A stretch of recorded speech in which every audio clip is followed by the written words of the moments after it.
விஜய், அனமிகா ரிசப்ஷனில வந்து நம்ம பிரபா என்ன பண்றாங்க, தெரியாம வந்து கூல் ட்ரிங்க்ஸ் நெனச்சுட்டு, ஹாட் ட்ரிங்க்ஸ குடிச்சிட்டு எல்லா உண்மையும் சொல்லிர்றாங்க. இந்த மாரி விஜய நான் விரும்புறேன்னு சொல்லிட்டு சொல்றாங்க. இதுக்கெல்லாம் காரணம் வந்து மகா தான் அவன் தங்கச்சி வந்து இந்த மாரி வந்து விஜய கல்யாணம் பண்ணிக்க ஏற்பாடு பண்ணியிருக்கா அப்படின்ற மாரிலாம் வந்து ரொம்ப மோசமா வந்து பேசுறாங்க.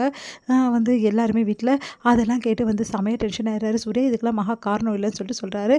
அத கேட்டு வந்து காயத்ரியும், அதுக்கப்புறம் அனமிகா எல்லாரும் வந்து அதெல்லாம் நாங்க நம்ப மாட்டோம் அப்படின்ற மாரி சொல்லிட்டு அவங்களையும் ரொம்ப மோசமா பேசுறாங்க.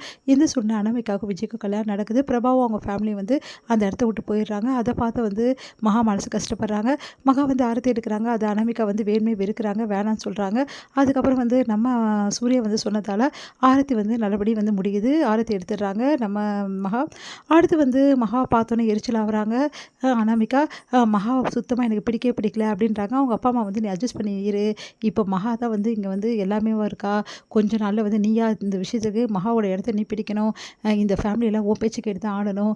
எப்படியாவது மகாவை நீ மட்டம் தட்டணும். அவளுக்கு சந்தர்ப்பம் வந்து காத்துட்டே இரு. எந்த சந்தர்ப்பம் கிடைக்குமோ அந்த சந்தர்ப்பத்தில் அவளை கீழே தள்ளிடு அப்படின்ற மாதிரி சொல்லி கொடுத்துட்டு போகிறாங்க. அதை கேட்டு அனாமிகா வந்து யோசிக்கிறாங்க. கண்டிப்பாக நான் செய்வேன் அப்படின்னு சொல்லிட்டு சொல்கிறாங்க. அடுத்து வந்து இங்கே என்ன பண்ணுறாங்க, அனாமிகாவுக்கு விஜய்க்கு வந்து பூஜைக்கான ஏற்பாடு பண்ணுறாங்க. முதல் பூஜை அவங்க கல்யாணம் ஆகி அப்படின்னு சொல்லிட்டு ரொம்ப சந்தோஷமாக வந்து எல்லாருமே பார்த்துட்ருக்காங்க. அப்போ மகா வந்து ரொம்ப கஷ்டப்பட்டு எல்லா வேலையும் அவங்களே செய்கிறாங்க. ஆனால் வந்து வேணும்னே வந்து விளக்க தட்டி விட்டுட்டு மகா தான் காரணம் அப்படின்னு சொல்லிட்டு என்ன பண்ணுறாங்க, சித்ரா வந்து பழிய தூக்கி போடுறாங்க. இதனால் மகா வந்து எப்பவும் போல் காயத்ரி ரொம்ப மோசமாக திட்டுறாங்க. என் மருமக வந்து நல்லபடி இருக்கிறது உனக்கு பிடிக்கல, என் பிள்ளையும் மருமகளும் வந்து இந்த மாதிரி வந்து பூஜை பண்ணுறது உனக்கு பிடிக்கல அப்படின்னு நம்மலாம் திட்டிகிட்டு இருக்காங்க. இதை கேட்டு வந்து செமைய டென்ஷன் ஆகிறாங்க பாட்டி. மகாக்கு சப்போர்ட் பண்ணுறாங்க.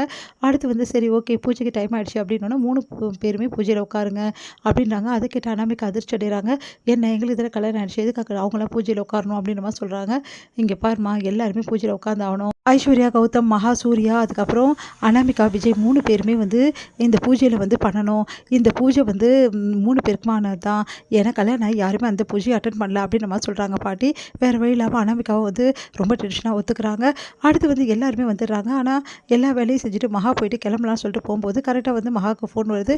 மகா வந்து அந்த ஃபோனை அட்டன் பண்ணுறாங்க. பார்த்தா அவங்க அம்மா பயங்கரமாக அழறாங்க. இந்த மாதிரி பிரபாக்கு வந்து ஆக்சிடென்ட் ஆகிடுச்சு, அவள் வந்து ரொம்ப நினைவு தப்பி இருக்கா, அவளுக்கு ரொம்ப மோசமாக வந்து இருக்கா, உயிருக்கு போராடிட்டு இருக்கா அப்படின்னு மாதிரி சொல்கிறாங்க. அதை கேட்டு அதிர்ச்சி அடைகிறாங்க.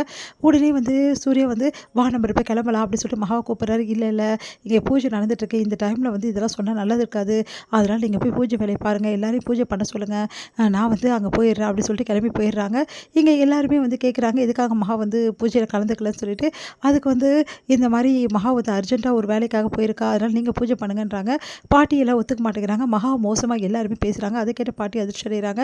இங்கே பாருங்கள் மகா ஏதோ ஒரு காரணம் பார்த்தா போயிருப்பா, அந்த காரணம் அவள் வந்தவொடனே தெரிஞ்சிடும், அதனால் அவள் வர்ற வரைக்கும் பூஜை பண்ண வேணாம், அவளும் வந்தவொடனே பூஜை பண்ணிக்கலாம்னு சொல்லிட்டு பாட்டி சொல்லிடுறாங்க. எல்லாருமே வெயிட் பண்ணிட்டு இருக்காங்க. இங்கே வந்து ரத்தத்துக்காக வந்து கஷ்டப்பட்டுட்டு இருக்காங்க மகா. அவளுக்கு வந்து ரொம்ப ரேர் பிளட் குரூப்பு, நான் என்ன பண்ணுவேன் அப்படின்னு சொல்லிட்டு மகா அழுகுறாங்க. இந்த மாதிரி என்ன பண்ணுறதுன்னு தெரியலையே, யார்கிட்ட நான் போய் பிளட்டு கேட்பேன் அப்படின்னு சொல்லிட்டு எல்லா இடமும் ட்ரை பண்ணிட்டு இருக்காங்க. எங்கேயுமே வந்து பிளட்டு கிடைக்கல. என்ன பண்ணுறதுன்னு தெரியாமல் மகாவும் அவங்க அம்மா அப்பா எல்லாருமே அழுதுட்ருக்காங்க நம்ம பிரபாக்காக. இங்கே வந்து என்ன பண்ணுறாங்க, பூஜைக்கான வந்து பண்ணணும் அப்படின்னு சொல்லிட்டு வெயிட் பண்ணிட்டு இருக்காங்க. ஆனால் மகா வரல. அடுத்து வந்து மகாவை பற்றி ரொம்ப மோசமாக பேச ஆரம்பிக்கிறாங்க. எப்பவும் போல் அனாமிகா, அதுக்கப்புறம் காயத்ரி, வந்து சித்ரா 3 பேருமே மோசமாக பேசிகிட்டு இருக்காங்க. இதெல்லாம் பார்த்து வந்து செம்மையாக டென்ஷன் ஆகிறாரு நம்ம சூர்யா. சூர்யா வந்து இங்கே பாருங்கள் இதோடு நிறுத்திக்கோங்க எல்லாருக்கும் சொல்லிட்டு, அவளை பற்றி மோசமாக பேசி நல்லா இருக்காது அப்படின்னு சொல்லிட்டு மகா வந்து எந்த தப்பும் செய்யலாம், அவன் மேலே எந்த தப்புமே கிடையாது, அவள் எல்லாருக்காகவும் நல்லதை யோசிச்சா, இந்த பூஜை நடக்கணும்னு நினச்சா, அதனால தான் வந்து நடந்த உண்மைகள் எல்லாம் சொல்லாமல் போயிட்டா. அப்படி என்ன உண்மை எல்லாரும் கேட்டோன்னே, இந்த மாதிரி பிரபாக்கு ஆக்சிடென்ட் ஆகிடுச்சு, சொந்த தங்கச்சிக்கு ஆக்சிடென்ட் ஆகிருக்கா, போகாமல் எப்படி இருப்பா அப்படின்னோன்னே எல்லாருமே அதிர்ச்சி அடைகிறாங்க. பிரபாக்கு ஆக்சிடென்ட் ஆகிடுச்சா சொல்லிட்டு விஜய் பதறி போகிறாரு. இது